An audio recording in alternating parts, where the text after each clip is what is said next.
Chilling tales for dark nights.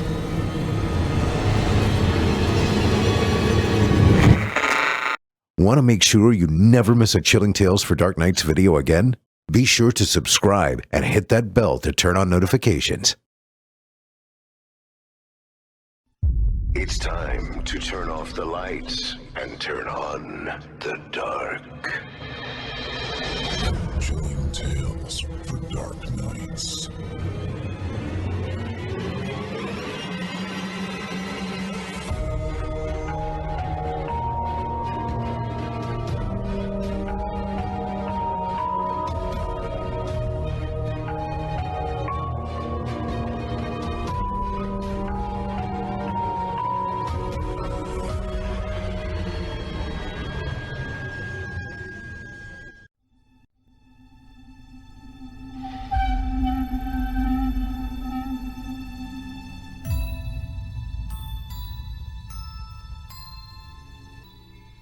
Good evening, listener.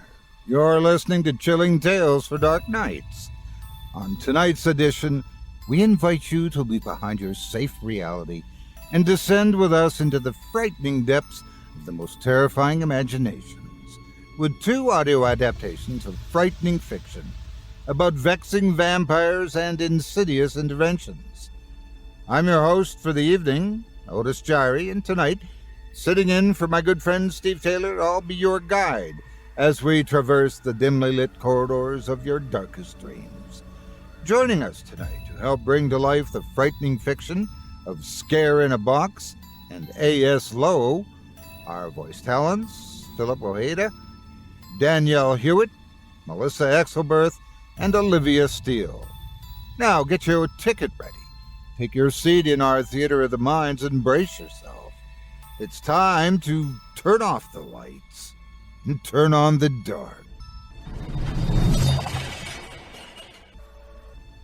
Our first tale of the evening is written by Scare in a Box and is performed by Philip Ojeda and Danielle Hewitt. And it shows us that the vampire that lurks in this old house isn't your usual bloodsucker. Without further ado, I present to you The Hungry Fangs of Toliver's Grove.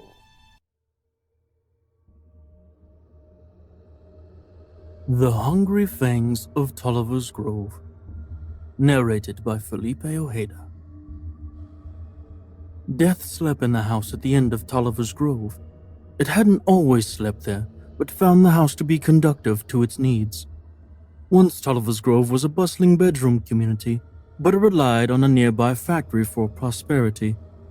When the factory shut down, all the managers and accountants who had bought the cozy little houses nearby drifted elsewhere, leaving only husks behind. The creature liked such husks. It was a thin, fragile creature with weak limbs, incapable of much in the way of physical defense, so shelter was essential as it lay in wait for life to consume. It only needed to feed rarely, and this house was perfect. Ever so often, something with a beating heart and warm red blood would enter. It would take its sustenance and wait. Death slept in the house, but things that sleep can also wake. The creature didn't have a name. It was not aware enough of the world outside itself to understand the need for a name, but out in the world it might be called a vampire for its penchant for drinking blood and leaving hollowed-out husks behind. Like vampires of human legend, it vaguely resembled a human in shape and coloring. But that is where they diverged from conventional expectations. Rather than fangs and claws, the creature had an extra organ on its back that resembled a hump, and rather than a human head, its features more closely resembled an anteater with large blood-red eyes. Death slept most of the time, but the creature woke on the evening in question. It smelled blood in the air, and its stomach rumbled. Its long, thin fingers rubbed over its hairless head as it woke, and then down over the top of its hump. Hundreds of holes spread over the top of the hump. It used these to feed. When it was ready, hundreds of tick-like creatures bred inside the hump would emerge, gather the blood the vampire needed, and then it would eat the ticks until it was satiated. The noises of the house told it that prey had entered. Prey, in this instance, was a group of urban explorers who had heard whispered rumors of the house on Toliver's Grove. People said odd things happened there. Locals said the house was haunted. Some went as far as to say the whole street was cursed. But the explorers had come only for the one house. They bought trappings of modern discovery, including cameras, EMP detectors, headlamps, and sleeping bags to stay the night. The creature knew none of this. It only knew a meal had arrived. Nor did the noises the people made make any sense to it at all. The human speech was no more meaningful than a bird's warbling, except the creature knew that people had more blood, and that these noises meant people. In this case, it was 5 people, 2 couples, and 1 single, a proper feast. The creature listened to the noises to track them around the house. When their voices got too close, they would creep away. It would sequester in a closet or climb up in the vents if needed. Once it shimmied up inside the flue at the back of the fireplace to ascend to the 2nd floor. "It certainly looks creepy here," one of them said. "Sometimes these local haunted houses are just disappointing, but this place had an aura. I love it." "Let's take a brief look around," another said. "Then we'll pick a spot and set up for the night." They clambered over the house looking for things of interest, exclaiming over this and that as they moved. They particularly went crazy over an upstairs bedroom with a chimney connected to the downstairs fireplace. Their EMF devices went off there, though they might be interested to know that the only supernatural thing present was in exactly the opposite direction at the time. The vampire hunkered in the shadows, mostly in a closet. The meal smelled delightful, and it waited for them to settle down into one spot so it could pick its own place for the night. Its consumption method worked well with its prey close to the vampire, since the vampire didn't actually feed upon the prey directly, but sent out hordes of little blood-sucking fleas to gather its meal. "We should stay in the fireplace room tonight," one of the explorers said. Her name, though the vampire neither knew nor cared, was Eve. She was the newest member of the group, and as such, always tried a little too hard. Her boyfriend was part of it and had talked the others into bringing her along. She'd been telling her own friends that he was the one. The pressure of making things work was especially strong for her. Unlike the others, she noticed the odd piles of fur around the edges of the room, leftovers from the vampire's meals. But she was afraid to point it out and have them laugh, so she said nothing. Eve's boyfriend, Joe, throwing an arm around his girlfriend, said, "This room's good." He had been sleeping with Eve's best friend for a few months until the other woman broke things off and threatened to tell. Given this, Joe was particularly preoccupied with making sure things seemed innocent and not at all focused on finding supernatural clues. "Even I'll stay here." The other couple claimed one of the side bedrooms for the night. Grace and Kelly didn't want to be exploring anymore, but they hadn't told each other that. Both of them kept it a secret for the other's sake. Only the unoccupied guy was left to select a spot to sleep for the night. He glanced nervously around him. I guess I'll stay downstairs. Someone should." The truth was, he didn't mind the distance from the others. He suspected none of them took this seriously, at least not as seriously as he did. George really believed in ghosts and the supernatural. His parents had died when he was young, only 15, and since then, he had a personal mission for proving things on the other side of the veil existed. What did worry him was the feel of the house. It was too quiet without any of the usual evidence of animal intrusion. If asked, he would have said the house seemed unnaturally quiet. No one asked. "There are no bedrooms down there," Grace said practically. "Are you certain you want to sleep there?" She smelled particularly good to the vampire, and so he tracked her words closely. "I don't need a bedroom," George said. It always feels like a horror movie when we camp out places like this, Kelly said. Grace leaned her head on Kelly's shoulder. "Let's hope not, since I think only Eve comes anywhere near final girl status." You sure you want to sleep alone? Kelly asked. In horror movies. This isn't a horror movie, George snapped, then smiled to soften the harsh tone of his words. The house had him on edge. They went back to exploring, and the vampire hid. Ticks buzzed inside its hump, preparing for the huge meal. It would need a lot of ticks to transport so much blood. Most would end up wasted. The vampire could only ingest so much, but it wasn't interested in food conservation. Each of the nearby creatures would provide it with a snack. Grace would be the main course. The skin of its hump rippled and a few stray ticks emerged from the holes. Nighttime came, as it always did, after the day slowly frittered its time away. The people did not immediately go to sleep, which irritated the vampire vaguely. It was hungry, and the red-blooded things usually fell asleep in a timely fashion. These, however, turned on odd false lights to light the house well after the sun was down. George and Joe lit a fire in the fireplace, and the vampire didn't like the smell of the gas they used to help ignite the small blaze. Luckily for the vampire, they put the fire out when Eve complained it made too much smoke and wasn't actually heating everything. Finally, they pulled out their sleeping bags and settled down. The vampire found a convenient spot between a derelict toilet and a shower. It was directly between the two couples. When their heartbeats slowed with sleep, it hunkered down, positioning its hump above it like a turtle shell, and emitted the first cloud of ticks. And it felt the heat pouring off of them, allowing it to track them easily. Eve was the first to feel the ticks bite. She stirred in her sleep, smacking at her lip where the first settled.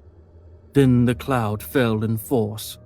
She woke, eyes flying wide, and she tried to stand to fight, but millions of fleas clouded over her, and in the end, she didn't fight at all.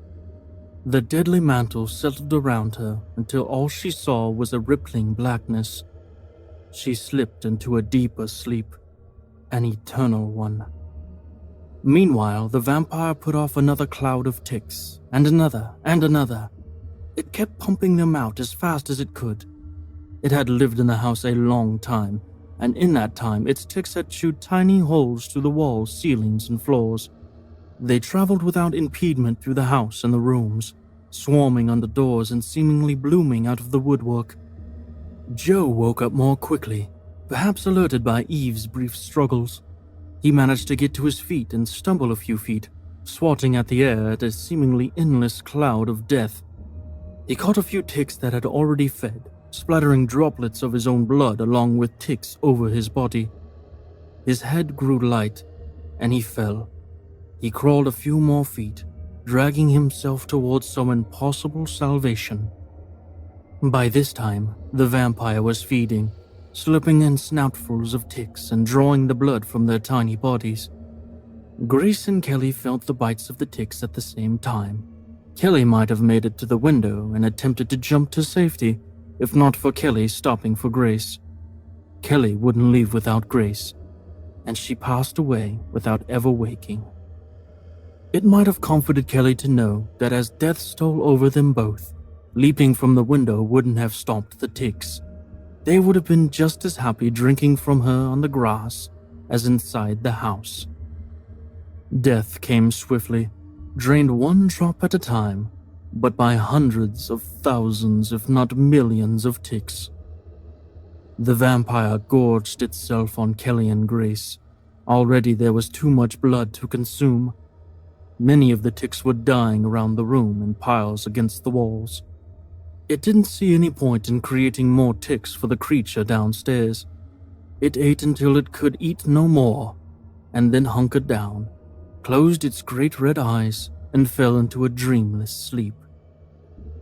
Unfortunately for the vampire, humans weren't like their usual mindless prey. Had it been a family of raccoons that fed the vampire that night, it would have slept deeply and long and woken refreshed.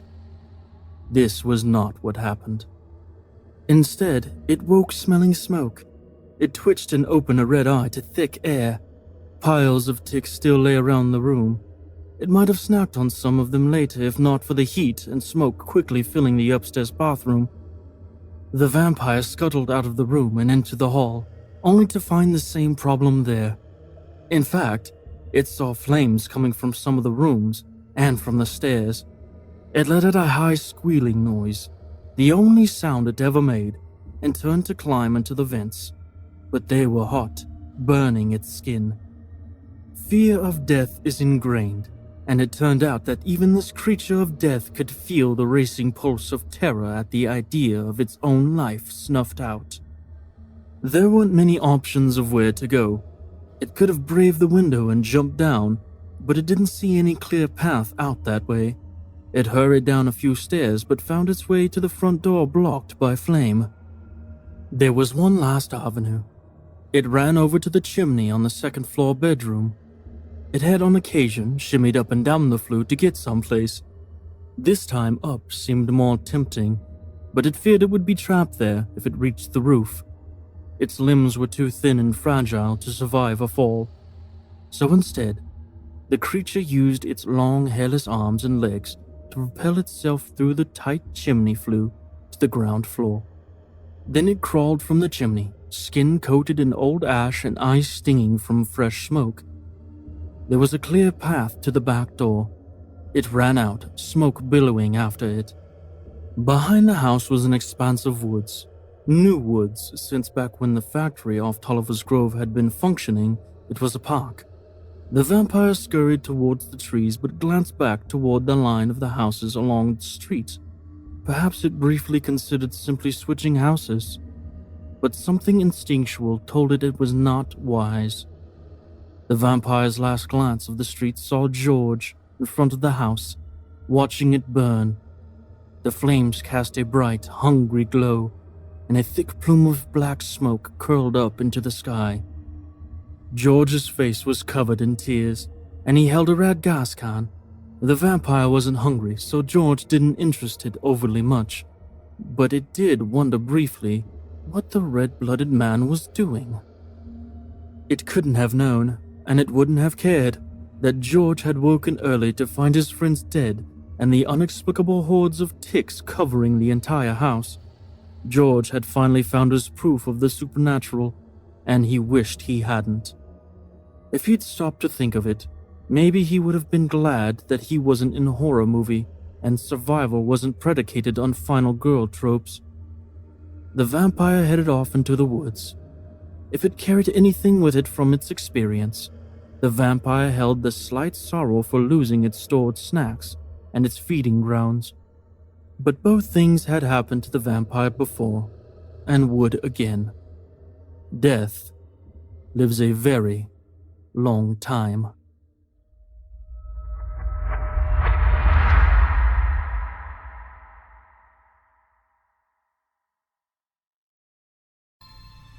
I hope you enjoyed The Hungry Fangs of Toliver's Grove, as written by Scare-in-a-Box and voiced by Felipe, Ojeda, and Danielle Hewitt.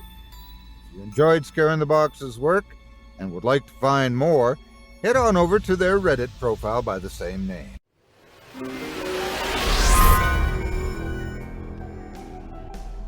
Now, a word from our sponsor, BetterHelp.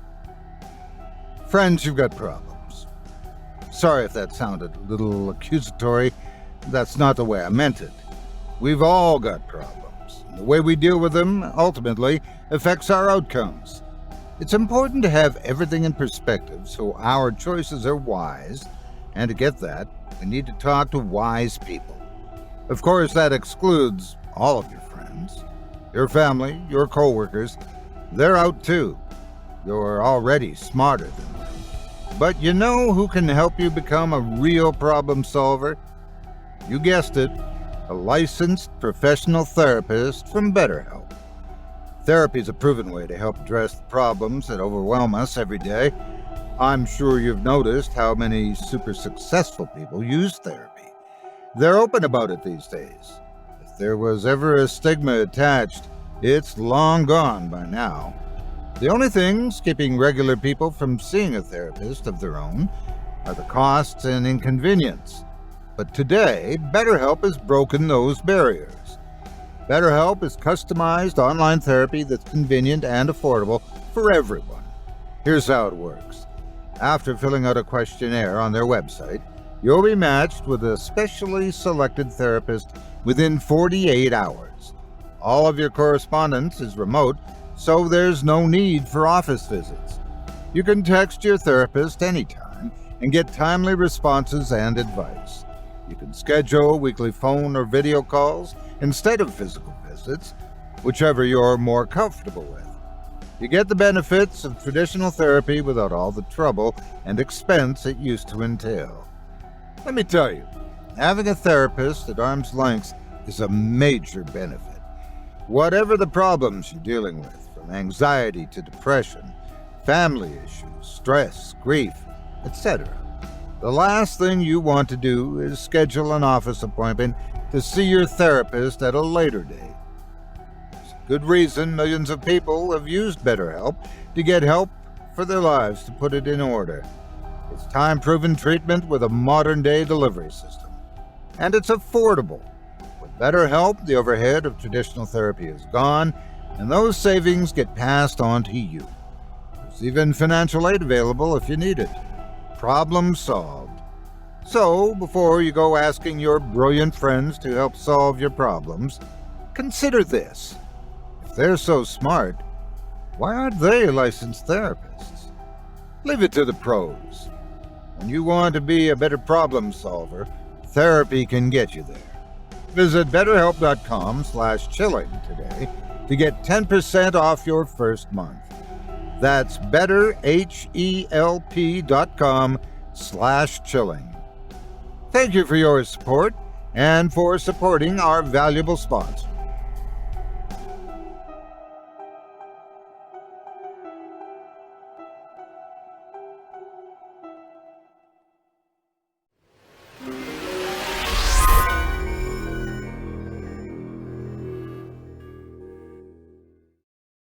Our second tale of the evening comes to us from author A.S. Lowe and is performed by Philip Ojeda, Danielle Hewitt, Melissa Exelberth, and Olivia Steele.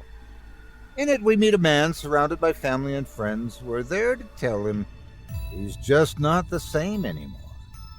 Now, without further ado, I present to you, my family just gave me the strangest intervention.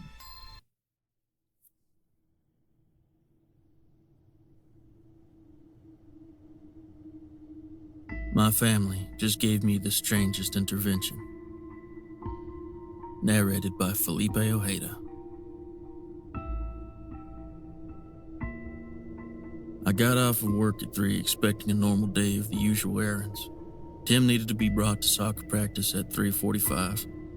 I didn't need to pick up Rose until 7 since tennis practice always runs late on Wednesdays. That would leave me enough time to refill Evelyn's midnight ice cream that she didn't think I knew about. All in all, it was supposed to be another boring day at the Sears household. This illusion was blown out of the water when I opened my front door and found my entire family sitting in the living room. My couch was taken up by Evelyn, Rose, and Tim, while the love seat was taken up by my mother, who I didn't expect to come over until Sunday for our weekly visit.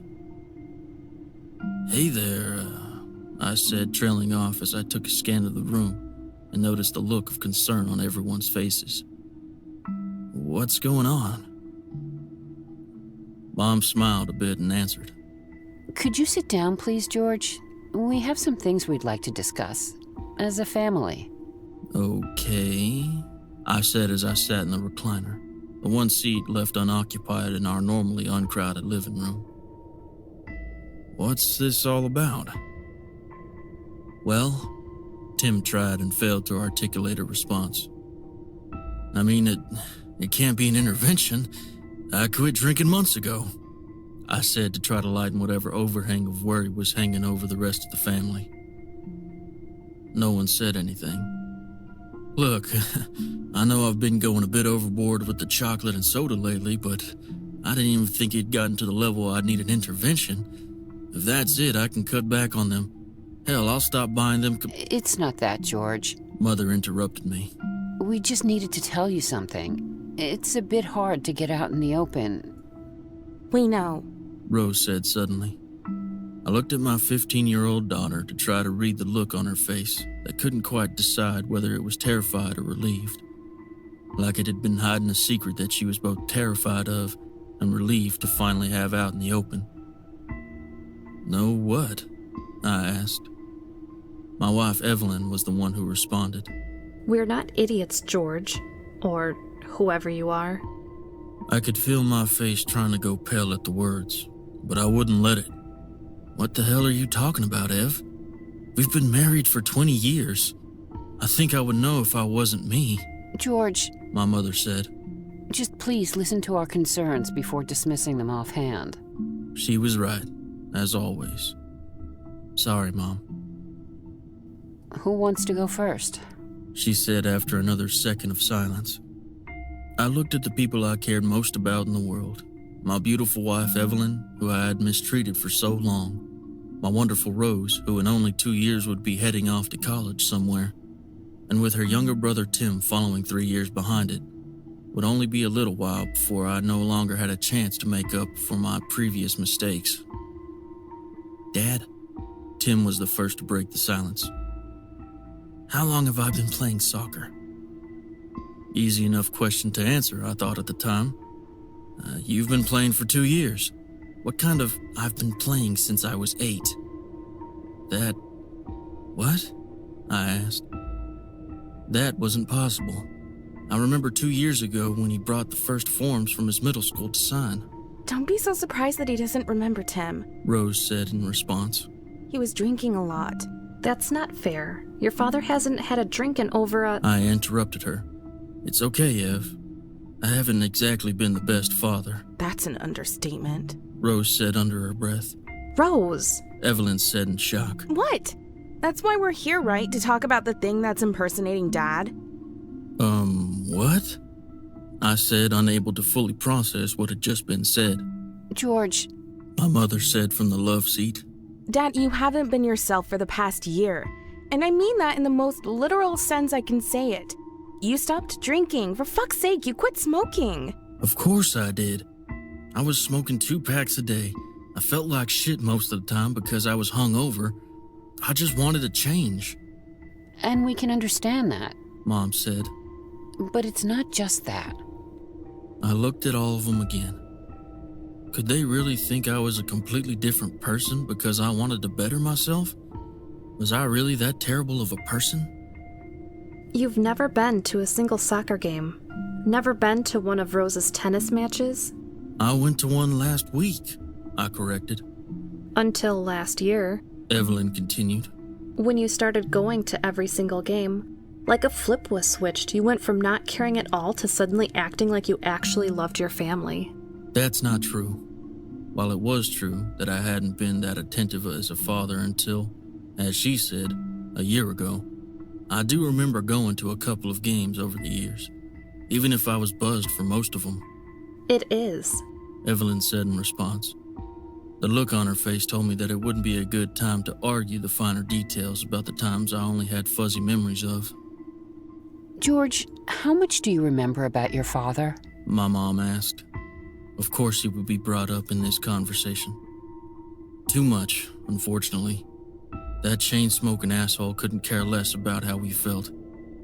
What he was doing to us, what he didn't do for us.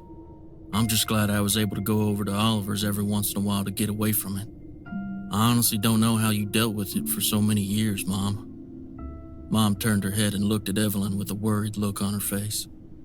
Evelyn sighed before asking. Who's Oliver? My best friend from school. He was at our wedding. Evelyn interrupted. I've never met Oliver. I didn't even know you knew anyone named Oliver until you mentioned him 6 months ago. That's not possible. I've known him since elementary school. Mom, you remember Oliver, right? My mother looked at me with a sad face and shook her head. I wish you had such a good friend when you were growing up. You probably would have ended up a better person. More like the person you are. I know I was drinking a lot, but I didn't make up my best friend. If you remember him, why don't you call him? Rose asked. You know what? I will. Then we can put this ridiculous thing to bed right now. I pulled out my phone and went to my contacts list. Oliver's phone number wasn't in there. That's weird. I scrolled through the contacts list again to be sure it wasn't there. It wasn't. Good thing he hasn't changed his number since high school.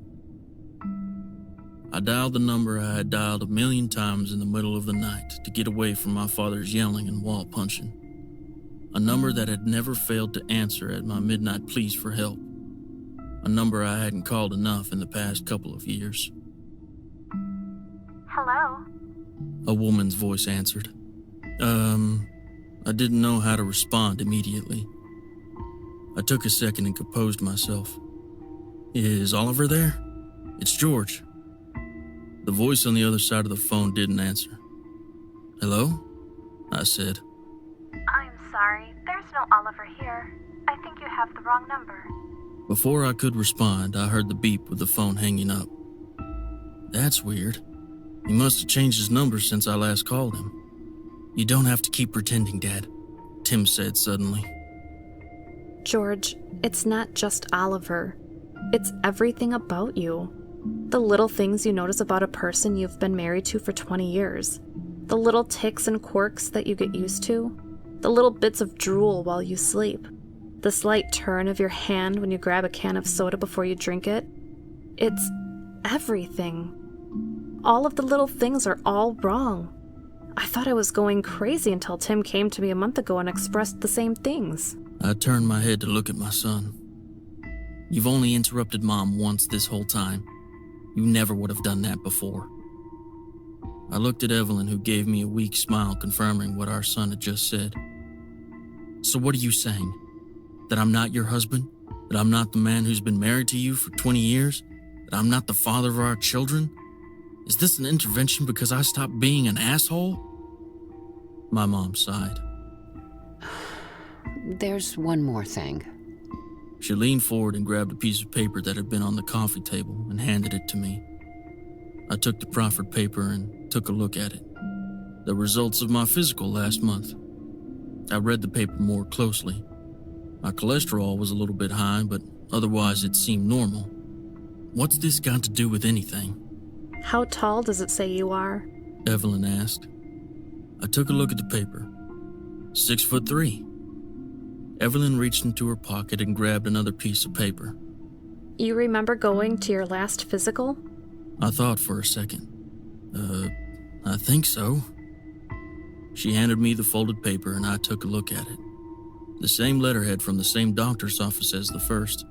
Same layout of medical jargon with numbers that showed high cholesterol. One of the few differences on this paper was bright as day considering the question that had just been asked of me just a second before. The paper had my height as 6'1". I stared at it, looking for any discrepancies that would prove this thing to be a fake of some type. I couldn't find anything. I don't know who or what you are, but you aren't the George I married, Evelyn said. I kept staring at the paper without actually reading anything on it. But it's okay. She continued. I looked up at her soft smile. You're better than him. You're a better father, a more attentive and supportive husband. You actually talk to your mother. I looked over at Mom. She had the same soft smile of resignation that was on Evelyn's face. You actually come to my soccer games, Tim said. And my tennis matches? Rose said. And you don't act creepy around my friends. You're a better person than my father could ever be. Whoever you are.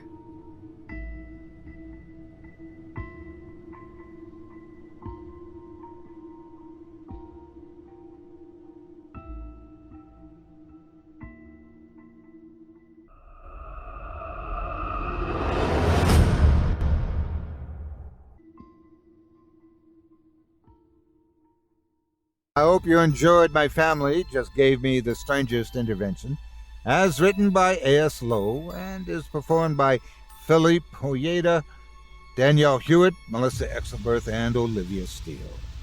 You can find more of A.S. Lowe's work right here on his Reddit profile by searching u/Cawdor. That's CAWDOR.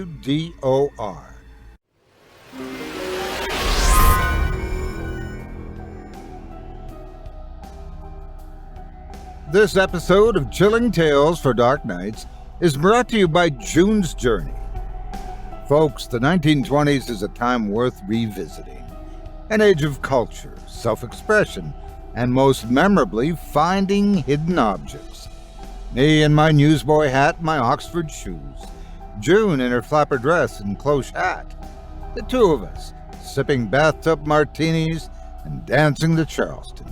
Investigating all night long, collecting clues and finding hidden objects. Of course, I'm talking about my favorite murder mystery hidden object game, June's Journey. It's a trip back in the roaring 20s, a bygone era full of style, charm, and hidden objects galore. Just picture it. A roaring economy on the heels of World War I, a cultural revolution in full swing, all the hidden objects you could hope to find. Yeah, the 1920s was just what the doctor ordered. Let me tell you about the game.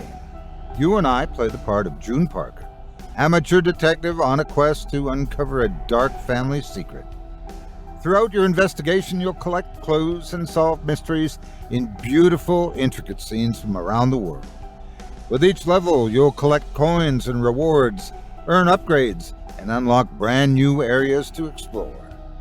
June's Journey is the perfect game for any mystery lover.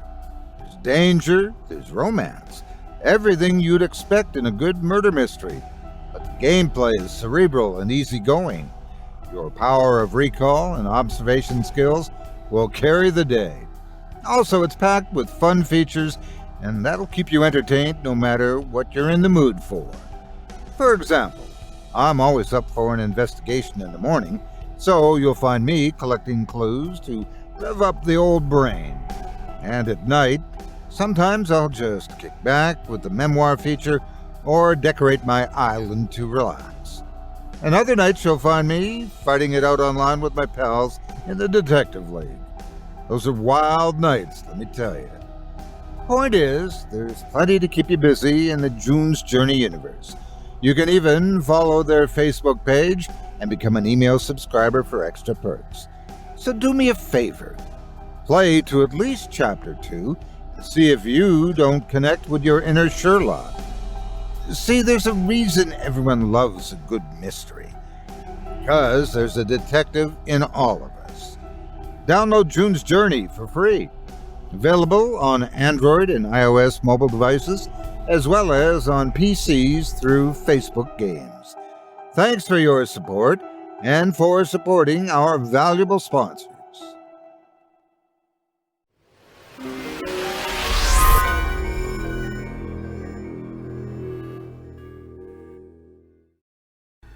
Now, our weekly descent into the depths has just about come to a close, but before we go, I'd like to take a moment to thank you for joining us for tonight, and reminding you to take a moment to stop by our iTunes page and leave Chilling Tales for Dark Nights a 5-star review and a kind word, and follow us on Facebook, Twitter, and Instagram, if you haven't already. And of course, subscribe to us on YouTube, where you can find an archive of our work going back to 2012. And consider signing up as a Patreon at our website, chillingtalesfordarknights.com, to show your support and get all of our content ad-free. I'm your host, Otis Jiry, filling in for Steve Taylor, and as always, it's been a pleasure. Tune in again next week when we once again turn off the lights and turn on the dark. Sweet dreams, listener. Sweet dreams.